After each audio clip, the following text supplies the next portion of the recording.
I want to tell you guys a funny story. It's actually not funny. There's no laughing matter. It's not funny, and I got mugged. Actually, I got mugged. I'm sorry. Let me rephrase. It felt like I was getting mugged. Yeah. I'm sorry. Let me rephrase. I was very uncomfortable. Is what happened. Let me rephrase. I went somewhere and I actually went to the TSA. See your speculation there. That's so great. Yeah, because nowadays going through the TSA feels like you're getting mugged. I'm not lying. If you've been through the TSA, you know what I'm talking about. Going to any airport is intimidating. Have you ever looked at a plane ticket? It's like reading a different language. It's so difficult to find out what it means and where you got to go at the right time. There's so many random numbers. So let me demonstrate. I was going on a school trip. Sorry, I had a vowel movement there. I was going on a school trip, and it was a field trip, and we were going to the Seltzer Museum in Idaho. I thought seltzer was manufactured everywhere, but no, it's not. Idaho has very good conditions. Yay. You can tell it was a very boring trick. It was worst money I spent on my life. Anywho, never gonna do that again.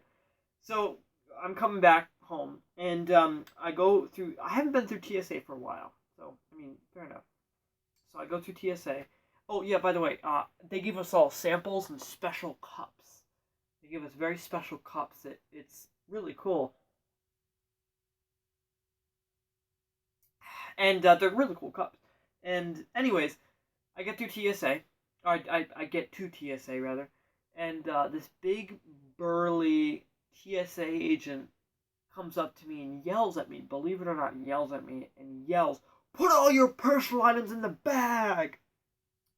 And I say, "Ma'am, this is no matter to yell about. We're inside. I'll do what you say." So I go to put my cup inside. It's a personal item. And she yells at me again and goes, "No, you cannot bring glass, let alone liquid, through TSA." So I had no choice but to throw it out. It was quite sad, but I lost my only souvenir of this terrible trip I'd ever want to remember. So maybe it wasn't that bad. But hey, I wanted a drink to go on the airliner. So, get this. At least at my airport, you can show up with a water bottle, walk into the airport. You won't get arrested. You get to TSA, you have to throw the water bottle out. Just don't allow liquid and food through TSA. You get right through TSA, literally 3 steps, and guess what they're selling on the kiosk right there? Water bottles! So you buy one, you go through, you go to every Starbucks, drink, food, everything. You get to the plane, and guess what they make you do? Throw all the food and drink out. You get on the plane, guess what they're selling? Food and drink. It's a ridiculous government, yeah. So, back to the story. So she yells at me and goes, "Put all your personal items in the bag." And I go, "Personal items like my phone?" She looks at me like I'm an idiot and goes, "Duh, it's gonna buzz the buzzer. You can't bring that through. You have to put it in the bag." So I had to put my phone in the bag. I just tell her, "Don't look through it. There's some personal photos on there." Oh, sorry. So I put my phone in the bag. Which is, I mean, this is okay. They have to take that kind of stuff, right? This is where things got a little uncomfortable. She asked for my watch. She saw I was wearing a watch. This is my great-grandfather's watch. He gave it to me right before I died. And it meant a lot to me, and I almost never take it off. So to part with it was not, I wasn't happy. So, but I had to obey her, otherwise I would get arrested or ejected. Either one. So I had to take my watch off, whatever. I just made it very clear to her I would get this back. And she looked at me with that look of, "I'm not going to give it back." That look. She puts it in the bag, and she goes, "Do you have anything else? Could potentially be dangerous." I go, "Not really." She goes, "Do you have a wallet?" And I go, "Okay, well, there you go. That wallet's dangerous. You could buy dangerous stuff with it." That makes total sense. Start dripping sarcasm. Can you see it's making a mess? Yeah. Ridiculous. And I mean, again, I had no choice but to hand her my wallet, and I go to hand it to her, and she goes, "No, just the money." This is where I thought I was being mugged. to be honest, I'm, who asks for just the money in your wallet? No one. So I had to, but no choice, to give her my hard earnings from the past year of apparently a few dollars.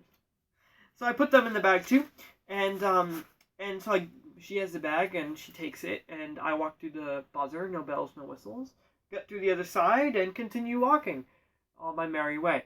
And she turns at me and yells for the second time after I told her not to, and yells at me in a crowded building, and yells at the top of her lungs, "Get back here! Put all your personal items! They're still in the bag! Get them! We got to get out of here!" And so, and I turn around, and so because I'm a magician, right, I kind of have to do some magic. It's kind of my thing. And so I look at her and just simply say, "Ma'am, you're dealing with a magician." She didn't understand. Then her eyes got really big. She looked in the bag. Her eyes got really big. You know, like the size of those big saucers? They're like the little food things, like cakes. Yeah. Really big. Because when she looked in the bag and ripped it open, there was no personal items. Because I had the watch on my wrist, the money in my wallet, and yes, I had the phone in my pocket.